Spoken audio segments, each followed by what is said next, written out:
Every politician promises to fix the debt. Every economist warns about the deficit. Every news anchor breathlessly reports the latest trillion-dollar milestone.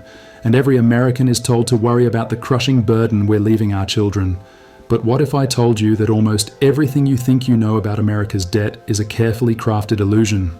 What if the real story isn't about owing money to foreign powers, but about a system so complex that even the people running it don't fully understand how it works? The number is staggering, $34 trillion. Written out, that's 34 followed by 12 zeros. It's a figure so massive that your brain can't really process it. To put it in perspective, if you spent $1 million every single day, it would take you over 90,000 years to spend 34 trillion. If you stacked $34 trillion bills, the pile would reach beyond the moon. It's more money than most countries will produce in centuries of economic activity. And yet here's the twist that should make you question everything. America doesn't owe this money to China, or Japan, or any foreign enemy plotting our downfall. The largest creditor of the United States government isn't some shadowy international cartel or a collection of oil-rich dictators. The largest creditor is America itself. The Treasury owes most of this astronomical sum to other parts of the American government, American institutions, and American citizens. It's the financial equivalent of writing yourself an IOU and then panicking about how you'll pay yourself back. This isn't some accounting trick or bureaucratic sleight of hand. This is the foundation of how modern money actually works. And the implications are so profound that they challenge every assumption about debt, spending, and economic policy that you've been taught to believe. Because when you understand who really holds America's debt, you start to realize that the entire conversation about fiscal responsibility has been missing the most important piece of the puzzle. Let's start with the biggest holder of American debt, the one that makes the whole system possible. The Federal Reserve, America's central bank, owns over $5 trillion of government bonds. Think about what that means for a moment. The Federal Reserve is technically independent, but it's still part of the American government system. It's an institution created by Congress, with governors appointed by the president. When the Fed buys bonds from the Treasury, it's essentially one part money to another part of the government lending the government. And here's the kicker. The Fed created that buy those bonds in money out of thin air to the first place. This isn't some conspiracy far theory orange economic concept. This is exactly how the system is designed to work. The Treasury issues bonds, the Fed buys them with newly created money, and the interest payments flow back to the Treasury at the end of each year after the Fed covers its operating expenses. It's a closed loop where the government borrows money from itself, pays interest to itself, and receives most of that interest back. The debt is real on paper, but the actual burden is largely imaginary. But the Fed is just the beginning. Social Security holds over $2.5 trillion in Treasury bonds. Medicare holds hundreds of billions more. These aren't foreign investments or private sector holdings. These are government programs that have accumulated surpluses over the decades and, by law, must invest those surpluses in government bonds. When politicians talk about Social Security being broke, what they really mean is that one part of the government will eventually need to pay back money it borrowed from another part of the government. Think about the absurdity of this for a moment. The same entity that creates the money, collects the taxes, and writes the laws also owes money to itself and worries about paying itself back. It's like worrying about the debt you owe to your own savings account. The mechanics might be complex, but the fundamental relationship is simple. You can't go broke owing money to yourself. Then there are American citizens and institutions. Pension funds, insurance companies, banks, and individual investors hold trillions more in Treasury bonds. These aren't foreign creditors demanding payment in gold or threatening to invade if we default. These are Americans who have chosen to lend money to their own government because they view it as the safest possible investment. When a retiree buys a savings bond or a pension fund purchases Treasury bills, they're not contributing to some national crisis. They're participating in a system where American savings flow to American infrastructure, American defense, and American social programs. The entire narrative around foreign ownership of American debt has been wildly exaggerated. Yes, countries like China and Japan hold significant amounts of Treasury bonds, but they represent less than a quarter of total debt. And even that ownership isn't some sinister plot to control America. Foreign governments buy Treasury bonds for the same reason everyone else does. They're the safest, most liquid investment in the world. When China holds Treasury bonds, it's not holding America hostage. It's holding dollars that it earned from trade and choosing to park them in the safest possible place. The real question isn't who we owe money to. The real question is why this system exists in the first place and what it actually accomplishes. Because when you follow the money, you discover that government debt serves a completely different purpose than household debt or business debt.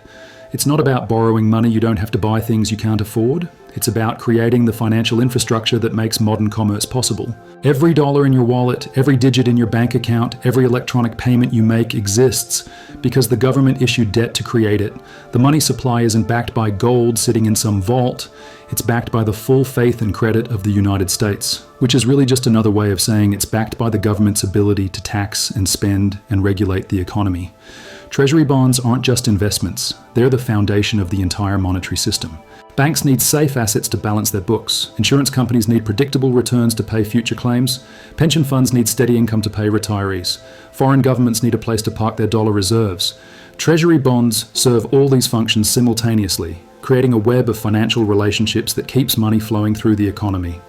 Without government debt, there wouldn't be enough safe assets to go around, and the financial system would seize up like an engine without oil. But here's where the story gets even more interesting. The government doesn't just issue debt to fund spending. It issues debt to control the money supply, to influence interest rates, and to provide stability in an inherently unstable system. When the economy overheats, the government can sell bonds to soak up excess money. When the economy slows down, it can buy bonds to inject money back into circulation. The debt isn't a burden to be minimized. It's a tool to be managed. This is why every attempt to eliminate the national debt has failed throughout American history. It's not because politicians lack willpower or because voters demand too much spending. It's because eliminating the debt would eliminate the foundation of the financial system itself. The few times in history when the federal government has run sustained surpluses and paid down significant amounts of debt, the result has been financial panic and economic recession. The economy literally depends on government debt to function. And yet, the political conversation remains stuck in outdated metaphors about household budgets and fiscal responsibility. Politicians who understand exactly how the system works still speak as if the government were a family trying to balance its checkbook. The media reports on debt ceiling debates as if they were real constraints rather than political theatre. Economic commentators warn about burdening future generations with debt that those same future generations will largely owe to themselves. The $34 trillion figure that dominates headlines isn't a measure of national weakness or impending collapse. It's a measure of how much safe, liquid, interest-bearing assets the American government has created for the world economy. It represents the accumulated savings of millions of Americans, the reserves of thousands of institutions, and the foundation of global commerce. The debt isn't what we owe to others. It's what others owe us for creating and maintaining the world's most stable and trusted financial system. This revelation changes everything about how we should think about government spending, taxation, and economic policy.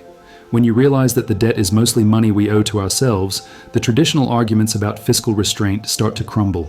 The question isn't whether we can afford to spend money on infrastructure, education, or healthcare. The question is whether we have the real resources, the workers, materials, and productive capacity to accomplish what we want to do. Consider what happens when the government spends money into existence. Congress appropriates funds for a highway project. The Treasury instructs the Federal Reserve to credit the construction company's bank account with newly created dollars. Those dollars didn't come from taxpayers or foreign lenders. They were created electronically, instantly, with keystrokes. The company uses those dollars to buy materials, pay workers, and purchase equipment. The money flows through the economy, creating jobs, generating income, and producing something of real value. A highway that will serve the public for decades. The debt increases on paper, but what actually happened? Resources were mobilized, people were employed, and the nation's productive capacity expanded. The government didn't borrow prosperity from the future. It created prosperity in the present. The bond that represents this spending sits in someone's portfolio as a safe asset, earning interest and providing financial stability. Everyone wins, except for the politicians who get to complain about the deficit for campaign purposes. This is why the debt ceiling debates are pure political theatre. The ceiling isn't a real constraint on government spending. It's an artificial limit that Congress imposed on itself and can change whenever it wants. When politicians threaten to default on the debt rather than raise the ceiling, they're not protecting taxpayers from excessive spending. They're threatening to destroy the full faith and credit of the United States for no economic purpose whatsoever. It's like threatening to burn down your house because you don't like the mortgage payment, except the mortgage is to yourself and the house is the foundation of global commerce. The real constraints on government spending aren't financial, they're physical and political. If the government tries to spend more money than the economy can productively absorb, the result is inflation. Too much money chasing too few goods drives up prices, which is a real cost that affects everyone. But inflation isn't caused by debt or deficits. It's caused by spending beyond the economy's productive capacity. You can have massive deficits without inflation if there are unemployed resources to put to work. You can have inflation with balanced budgets if you're trying to squeeze too much activity out of a fully employed economy. This understanding completely reframes the inflation we've experienced in recent years. Prices didn't rise because the government borrowed too much money. They rose because supply chains broke down, energy markets were disrupted, and corporate concentration allowed companies to raise prices beyond what competitive markets would normally support. The inflation was real, but the cause wasn't excessive debt. It was disrupted production and distribution networks. The same logic applies to interest payments on the debt. Every year, the Treasury pays hundreds of billions in interest to bondholders. Politicians point to this as money wasted on past spending, resources that could have gone to productive uses. But think about where that interest actually goes. Most of it flows to American savers, pension funds, and financial institutions. It's not money disappearing into a black hole. It's money recycling through the economy, providing income to retirees, returns to investors, and stability to financial markets.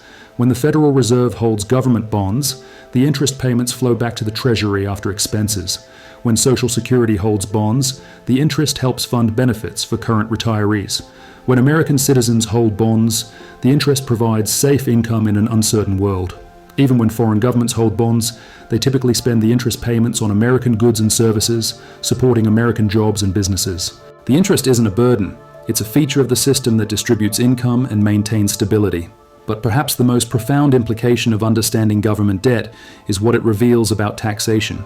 Politicians and economists often speak as if taxes fund government spending, as if the Treasury collects money from citizens and then redistributes it to pay for programs, but in a system where the government creates money to spend and then collects some of it back through taxes, the relationship is exactly backwards. Spending comes first. The government creates money to buy goods, services, and labor. Only after that money is circulating through the economy can taxes collect some of it back. Taxes don't fund spending. Taxes regulate the money supply. They pull excess money out of circulation to prevent inflation and to maintain the currency's value. They also serve important social functions, redistributing income and influencing behavior. But they don't provide the resources for government operations in any mechanical sense. This is why debates about whether we can afford social programs or infrastructure investments the point entirely. The question isn't misayers can fund whether tax PD these programs. The question is whether the economy has the real capacity to deliver them without triggering inflation. If we have unemployed workers, unused factories, and unmet needs, then government spending can put those resources to productive use, regardless of the tax revenue or debt implications. The implications extend far beyond domestic policy. America's role as the issuer of the world's reserve currency gives it extraordinary power and responsibility. When other countries accumulate dollars from trade, they need somewhere safe to invest them. Treasury bonds serve this function, allowing the global economy to operate smoothly while providing the United States with what economists call an exorbitant privilege, the ability to import more than it exports by creating money that others want to hold. This privilege comes with obligations. The United States must maintain the institutions, laws, and policies that make the dollar trustworthy. It must provide enough Treasury bonds to meet global demand for safe assets. And it must resist the temptation to abuse its monetary power in ways that would undermine confidence in the system. The debt isn't a sign of weakness. It's a sign of the dollar's strength and the world's faith in American institutions. Foreign countries don't hold Treasury bonds because they're naive or because they're trying to control America. They hold them because they need safe, liquid assets denominated in the world's most important currency. When China accumulates Treasury bonds, it's not gaining leverage over American policy. It's becoming dependent on American financial stability. If anything, foreign ownership of Treasury bonds gives the United States more influence over global economic conditions, not less. The $34 trillion debt represents something unprecedented in human history, a financial system so large, complex, and interconnected that it has transcended traditional notions of borrowing and lending. It's not a burden that weighs down the economy. It's the infrastructure that makes modern economic life possible.